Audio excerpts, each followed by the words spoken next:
وسلام على المرسلين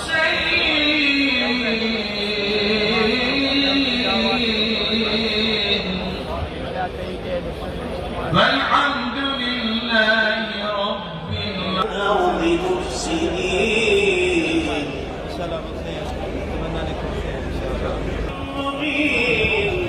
إلى فرعون وملئه المرسول ذلك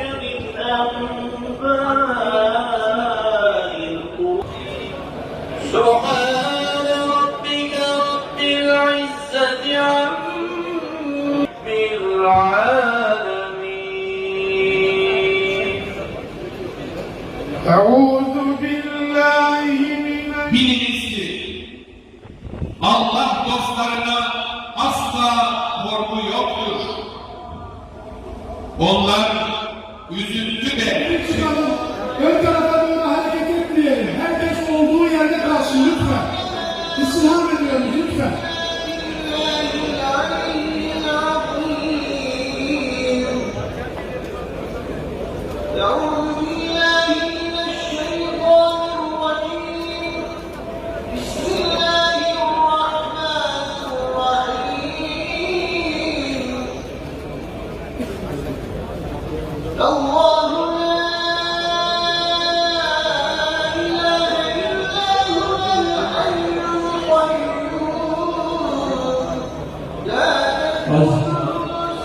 Aziz cemaatimiz, lütfen sükunetle bir adım geriye çıkabilirseniz, muhterem cemaatimiz, değerli Müslümanlar, bir adım geriye çıktıkları hatırlatırsanız ön tarafı, cenazenize yapacağımız vazife daha bereketli olur. Kur'an-ı Kerim tilavet ediliyor. Bu kısmı şöyle bir açarsak,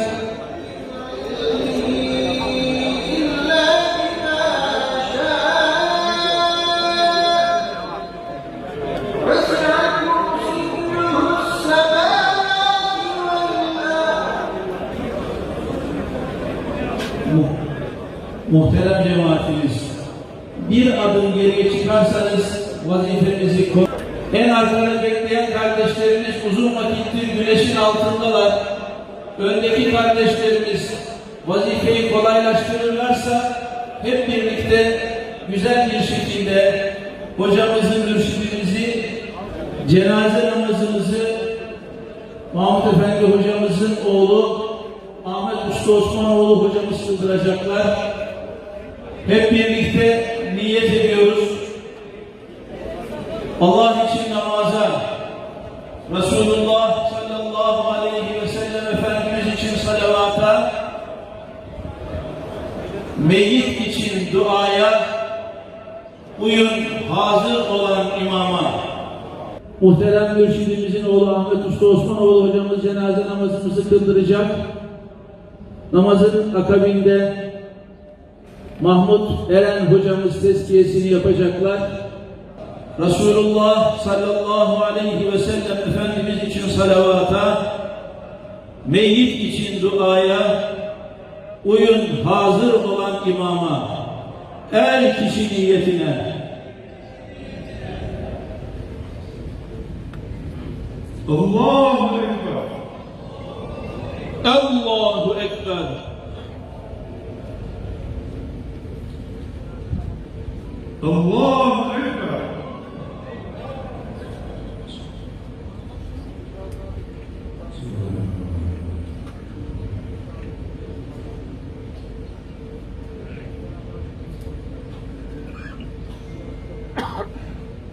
Allahu Ekber.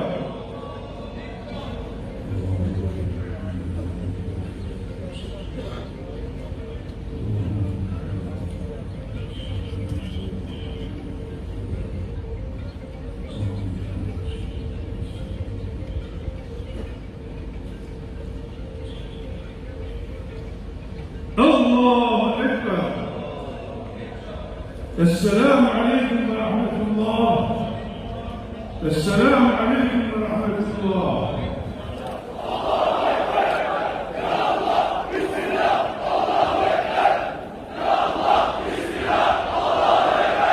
أعوذ بالله من الشيطان الرجيم.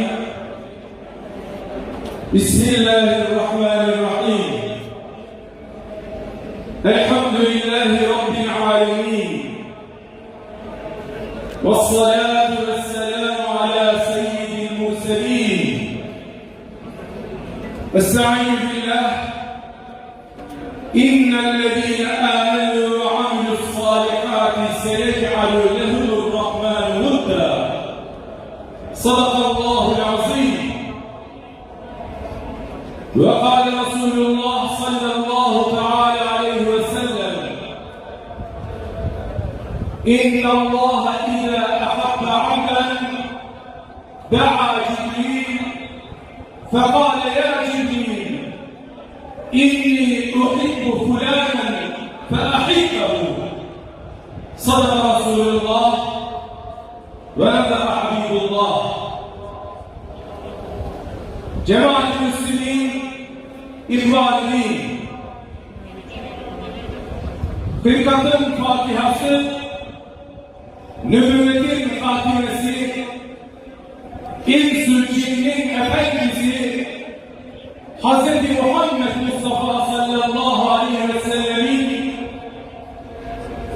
ayak izlerine bağlı kalmayı, sünnetine ittiba etmeyi, oluşum sırrı, varlığın tek gayesi bilen bir alim-i Rabbani'nin huzurundayız. Kardeşlerim, kendisini yetiştiren hocaların ifadesiyle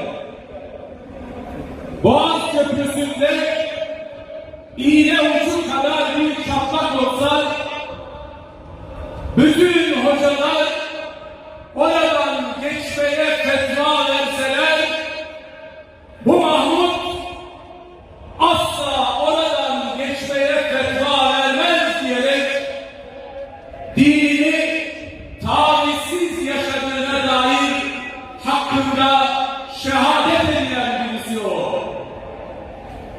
İşte bu sevgi, bu mahşeri kalabalık, nefretli mezhep, yalanı meslek, iftirayı meşrep edilenlere rağmen ömrü boyunca sadece Allah diye ve İslam'ın emirlerini tavizsiz yaşayan bir kulun ne kadar sevildiğini, ne kadar sevilmesi gerektiğini ve ne kadar sevileceğini bize en gür sesiyle ispat ediyor, ilan ediyor. Kardeşlerim, Meryem suresinin 96. ayet-i kerimesinde İnnellezîne âmenû ve amilussâlihât, iman edip amel salih işleyenler var ya, seyec'al lehumurrahmân vudda. Rabbi bütün kulların gönlüne o evliyasının sevgisini koyacaktır buyurduğu ayet-i kerimenin tefsirinde merhum İbn-i Kesir Ebu Hureyre'den şu hadisi nakleder. Allah Resulü sallallahu aleyhi ve sellem buyurur ki, Allah kullarından bir kulunu gerçekten sevdiğinde Cibril-i Emin'i davet eder. Ey Cibril, ben falan kulumu seviyorum. Sen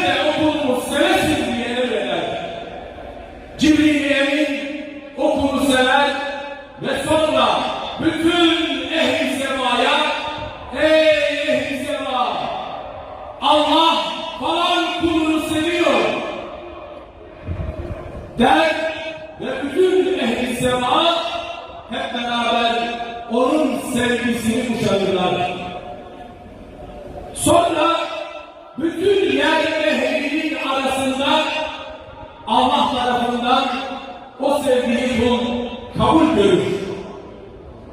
Cemaat-i Müslümin, İhvan-ı şu anda cenazesini kıldığımız üstadımız, veli nimetimiz, baş tacımız, Efendi Hazretlerimizin bu hadis-i şerifte ve ayet-i kerimede beyan edilen sevgiye mazhar olduğuna şehadet eder misiniz?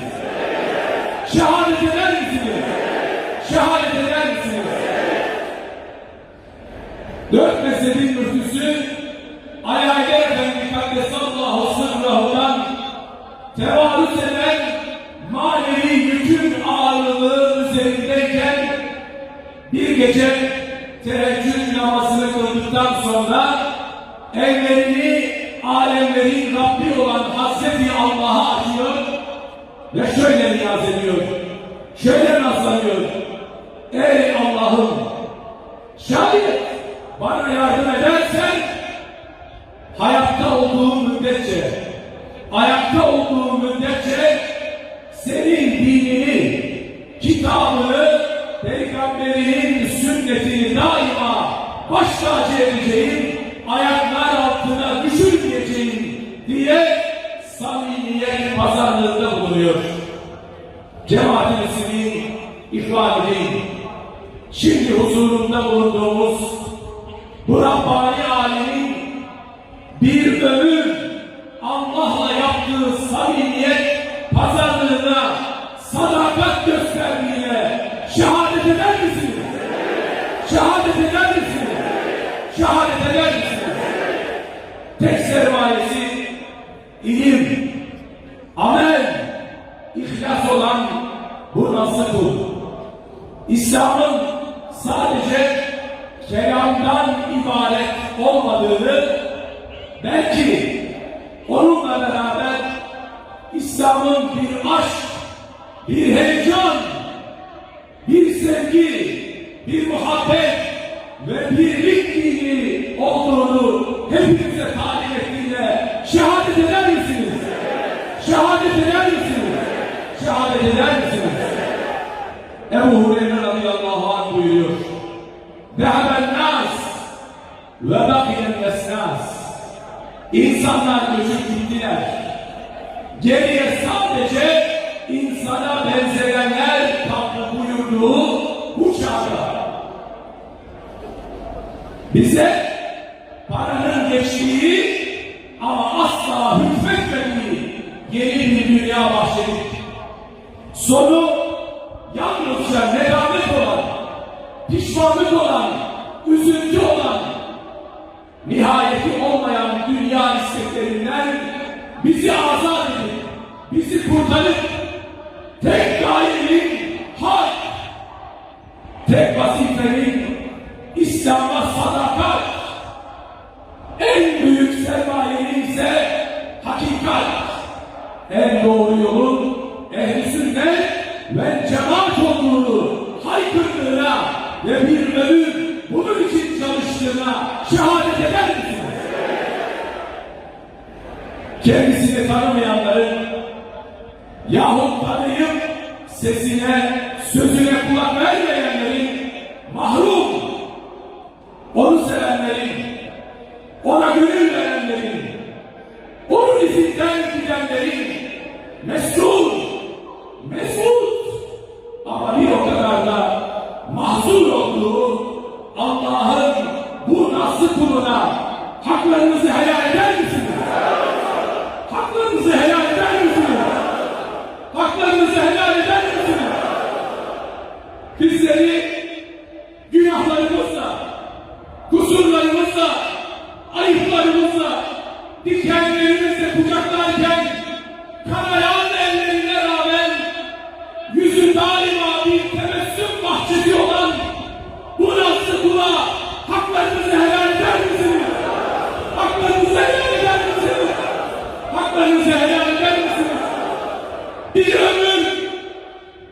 partinizin, ihvanının, Allah'tan başkasının müşterisi olmayın. Dünya yemek, içmek, eğlenmek cihetinden 5 para etmez. Dünya ahiretin kazanılacağı yer olduğu için kıymetlidir. Ey kardeşlerim, mürşitsiz aşk yalandır. Okuyun, okutun, beni seven okusun diyen bu nasıl kuldan, bu sevgililer sevgilisinin hakiki sevgilisinden razı mısınız? Razı mısınız? Razı mısınız?